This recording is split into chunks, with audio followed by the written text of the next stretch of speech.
top of what we're playing for right here, right now, today. It is incredible. And I got to say, Piotr Głogowski has to be thrilled about the way that things have gone. He took the easy road, Paul. He just won through the upper brackets. He's won the least number of matches to find himself here in the grand final, where Brad did the literal opposite. He lost his first match of the day and has played elimination match after elimination match to get here, and now he has to win 2 more of them to take the trophy. Also, keep in mind, Głogowski won his division. Didn't even have to play day 1. Oh, so yeah, he's completely undefeated. The super easiest mode the ever. easiest possible road here. The least number of matches to win an event. Yeah, and on top of it, right, his deck choice seems to be extremely strong. We have seen him smash decks where it was on even footing and even come back from being way, way behind today to win games that looked impossible to win. Yeah, and if there is a hand, though, for Brad to be looking for, he wants to get the acceleration and he wants to get the Nightpack Ambusher into play very, very quickly. Głogowski, just fundamentally, the matchup is really, really difficult because Głogowski has a number of cheap threats that are all extremely hard for Brad to deal with if he doesn't counter it. We're talking about Mayhem Devil. Trail of Crumbs is just going to draw so many cards, and Brad, you know, simply just needs to make sure that his spells line up properly. And if he doesn't, he needs to make sure that he can at least try to close out the game, because we've seen how well this Jund deck can grind. There have been so many instances where Głogowski looks like back against the ropes, can't possibly win. Oh, he drew Korvold. Yeah. Easy game. Game's over. And that's gone both ways, too. That's been when he's behind, and also when his opponent's at like 18 life and he's like, let me run some numbers. Yep, you're dead. And that can happen from nothing with Korvold. Korvold, Faker's King, having a major impact here for Piotr Głogowski, stretching his mana base to splash for red for that and Mayhem Devil, and it has paid off in big time for him. Additional to all of this are cards like Cauldron Familiar down on the ground. Really annoying cards for Brad to try to get through. His Nightpack Ambusher gets chump blocked by it. It can sit there and give Piotr Głogowski the extra turn or 2 he needs to find the pieces of the puzzle. And look at this, Brad is actually choosing to be aggressive, but, you know, Głogowski actually has the Murderous Rider here for the Nightpack Ambusher, and you have to imagine that he's going to try to fire it off here when the coast is clear, right? Because Brad's deck is packing a ton of counterspells. But of course, Brad is also setting up the Nissa who shakes the world. So even if Głogowski has Murderous Rider, he can follow that up with a Planeswalker, and you know, hopefully that gets it done. So we're going to see that right now. Swift End is going to take the only threat on the battlefield away, drop Piotr Głogowski down to 15, and then the turn finally gets over back. That's a really big draw here from Brad Nelson. Specifically, Breeding Pool off the top means that he can play Nissa, untap Breeding Pool, and have access to Aether Gust. So that means if Głogowski, for example, went land Casualties of War, he now has the answer. Yeah, another card, of course, that Brad's going to be thinking of is Korvold, Faker's King, and so that's another card he can prevent with the Aether Gust. Yeah, Breeding Pool was such a big draw. Wow. I mean, he has it here, right? He's got the Stomping Ground, he's got the Goose, he's got access to the 6 mana. And we're going to see an untapped land here for Głogowski, and wow, Brad. You know, normally you don't think you want to land when you've already got 4 on the battlefield, another one in your hand, but this particular land, Breeding Pool, being both a forest and a card and a land that makes blue mana, perfect draw for him. Yeah, and Głogowski just has to go for it here, but he's not going to be happy here to find the Aether Gust here from Brad Nelson. And that is going to let Brad Nelson do what this deck wants to do most, which is untap with Nissa. Now, in this case, if we look at Brad's hand, it isn't amazing.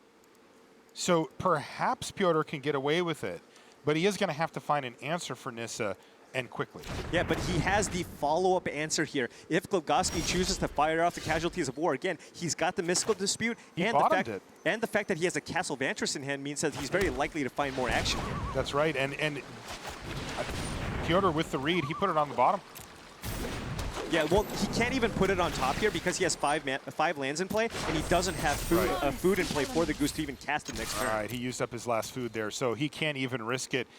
One of his most powerful cards, just going to have to go to the bottom of the library. So that Aether Gust acting as a hard counter there for Brad Nelson. And once again, looking back, that Breeding Pool, fantastic. Nightpack Ambusher here as well. And Brad has a Mystical Dispute to be able to protect it. Does he just have this? Yeah, I mean, Brad just putting way too much pressure. That's the thing with Nissa, right? If she just stays on the board, even if you don't have a ton to do with the mana, I mean, she's just making a 3/3 every single turn. And Głogowski, sure, he has his kind of, you know, card draw engine, card value engine online, but it's just much too slow here. It's a long road for Brad Nelson if he's going to hoist that trophy, because let's not forget, we saw Brad in the finals of Mythic Championship 3, and he was really about as close as you can get. You and I just about fell out of our chair when Matias Leverado got down to the very last possible card. It was Opt, and he needed to find Nexus of Fate. He did, and it all fell apart for Brad Nelson. He handled that like the professional that he is, but you gotta know that he was so close and wants to take the trophy here, but he knows he's got his hands full. And very similar journey for him there too, because he was in the lower bracket. He actually beat Matias Leverado in the first match in the best of 2, and then was just 1 game away in the finals. Of course, if we rewind to near the beginning of the year, Piotr Głogowski also found himself in the finals of a major tournament. That was the Mythic Invitational against Andrea Mengucci. So he's probably got similar feelings to Brad about that whole, you know, second place was cool, but let's just bump that up 1 spot. Yeah, and Brad choosing to counter the Murderous Rider here. He smells blood. He's going to go for it. He has a lethal attack next turn, I believe. If he runs out Nightpack Ambusher and activates Nissa, who shakes the world, I mean, we're seeing an attack here for 15 with all the creatures. And Piotr Głogowski is going to pack him in. That's game number 1 going to Brad Nelson. Also, a quick reminder, if you weren't here when we were previewing the round, this is played from Piotr's perspective as a best 2 out of 3 or best of 2 matches. So basically, if Piotr wins either of these matches, he's your champion. Yeah, this is a double elimination tournament where Piotr has yet to drop a match and Brad Nelson has already lost a match. So very, very difficult for Brad to end up winning it all. But of course, this is a step in the right direction. Now, the one thing that I want to talk about here is Głogowski. When he played against Seth Manfield, Głogowski, realizing that he can't lean on Casualties of War as kind of the main card advantage kind of blowout engine in the matchup, he brought in Left Struck Beast. He chose to be aggressive. So Brad needs to be mindful of that possibility and be prepared for just potentially getting beaten down by a 5-5. He really does, because Love Struck Beast, when you actually break it down, is so good against this deck.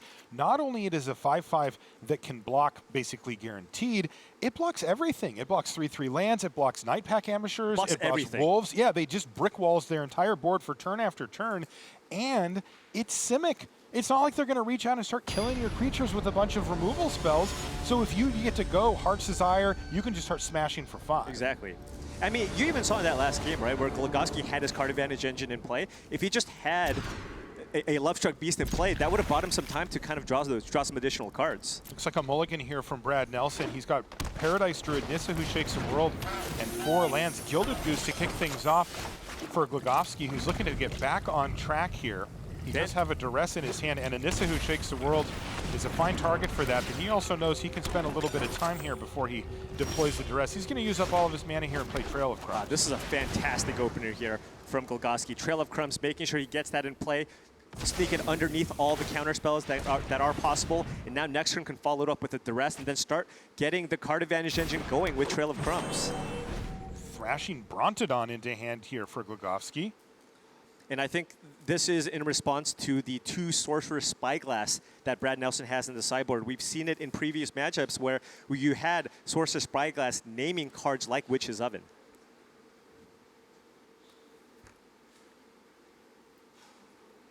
We've also seen Brad and his the 2 players who also played this deck bring in Kenrith's Transformation, mainly for the Faker's King himself, Corvold. Yeah. And Brad has nothing.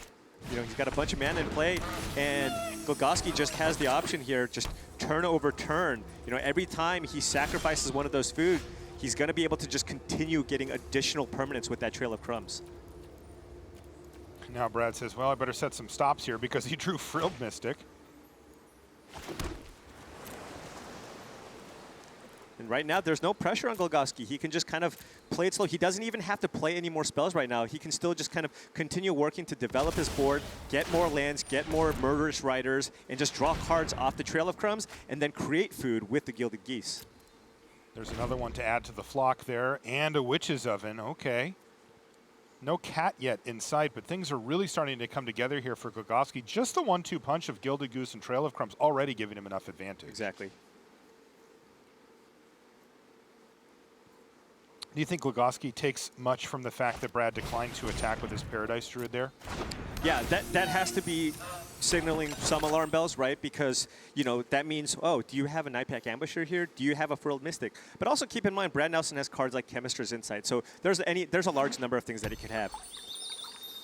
He could also just value having the Paradise Druid in play because, for example, Głogowski can just play a Mayhem Devil and with the trigger, get that Paradise Druid off the battlefield if it attacked. Witch's Oven on the stack, and that's going to draw the Frilled Mystic. That's the one unknown card there from Głogowski's perspective. He knows about the lands in hand. So yeah, Brad just needs to find some way to put pressure on because, because Głogowski has the card advantage engine online. Nissa would have been good. I suggested that he draw it. He decided instead to draw another island. Yeah, he didn't listen to you. Not what I would have done, but actually it's probably exactly what I would have done. He's going to get in with Frilled Mystic and pass the turn back. 3 Gilded Geese on the battlefield as well as Trail of Crumbs, generating value here for Głogowski. Just really wants to find some action here. He has all the mana in the world now. Feels almost inevitable that he will. And the only thing Brad can do here is just activate the Castle Vantress and hope to find something big. Hydrate, Krasis, or Nissa.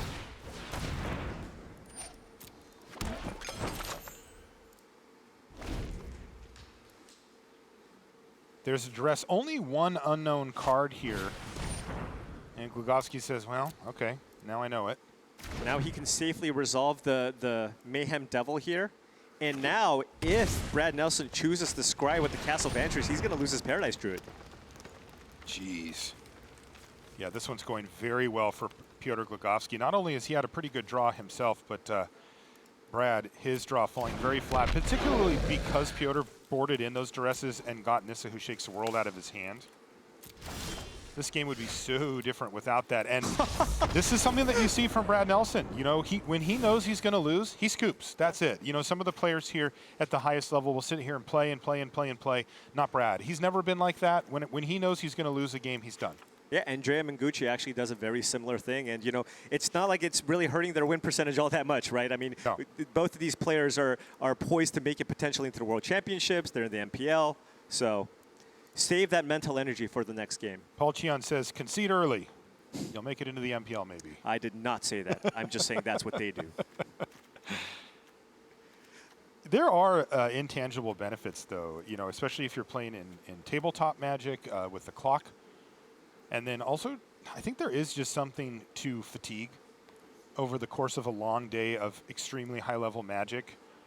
You're kind of burning a lot of cycles on like a 3% or 2% or maybe even less than that.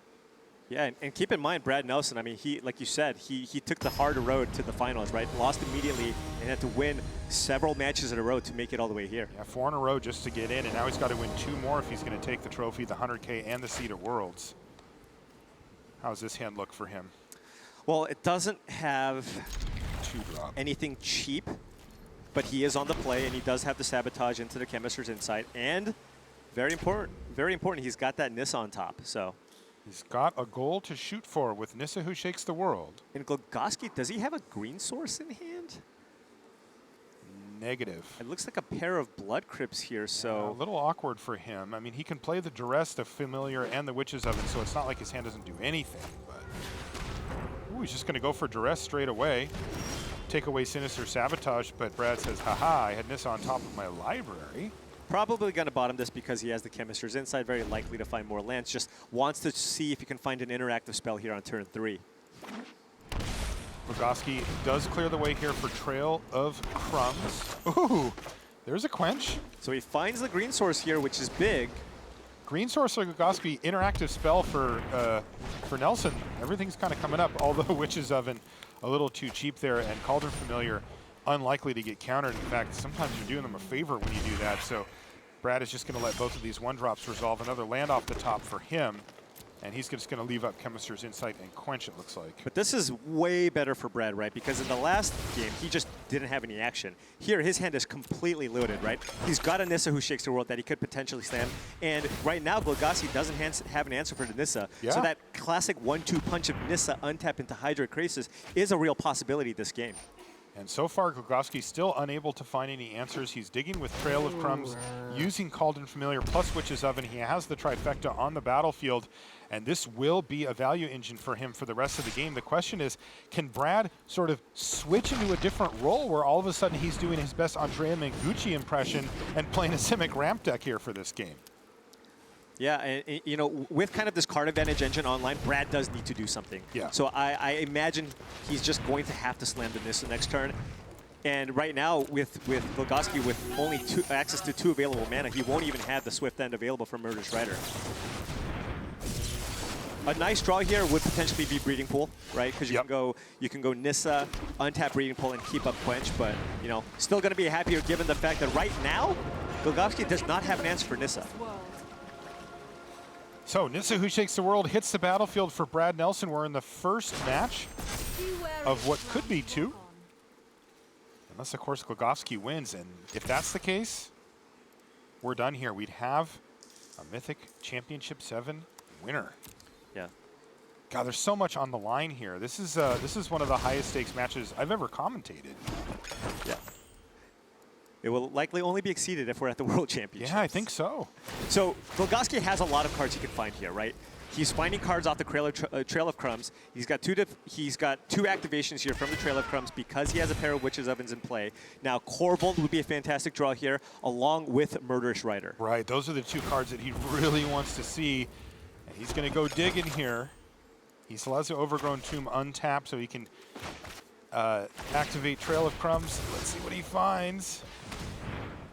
He gets a lot of looks here. Remember, you're looking at the top 2 cards here. Yes. And even on this turn, he can use the Gilded Goose, tap it, sack a food for mana, then use that mana on the Trail of Crumbs, so he still will have some additional looks here at trying to find a Swift End. He's going to do that right now because he hasn't found one yet. And there it is, Murderous Rider, right off of the trigger from Trail of Crumbs. And all of a sudden, Nissa, Who Shakes the World, is no longer going to be on the battlefield. That was massive for Głogowski. Yeah, huge. Now, wow. Brad still has some follow-up plays here, but you know, he really wanted this to stick in play for at least 1 turn to be able to deploy that Hydrate Krasis in hand. Yeah, Brad was hoping that this was going to be easy mode, get to untap with Nissa and have his way. That is not how it's going to go, though. Piotr Głogowski at the last minute finds Murderous Rider. And there's another Nissa Who Shakes the World off the top of the library. That is big. Now, Głogowski still, again, has lots of additional draws here, right? And this is just the engine. Głogowski has access to so much mana. I mean, this Quench is very close to a dead card at this point. Ooh, this one's close. Brad surveying the scene. He's going to play Temple of Mystery. Finds an Ether Gust. Is that what he wants? I think so. I think you want it. It's interesting, though, because even if he Ether Gust something, with all the food he has, with Głogowski has access to, with the Trail of Crumbs, he can just find it and potentially even recast it again. The land fights for us. Okay, he's going to animate Temple of Mystery. Yeah, no point in attacking here as Głogowski simply just can block with the Cauldron Familiar and then sack it to the Witch's Oven. Which he's going to do anyway. Right. You're not even forcing an action, so he's just going to pass. He's drawing so many cards here. He really is. He's got to find Corvold at some point, and that could slam the door on this game and the tournament. Right. One thing to note, though, is that Głogowski only has 2 copies of Murderous Rider in his main, and he did use one already. Nissa Who Shakes the World still on the battlefield. He's still digging, needs to find it.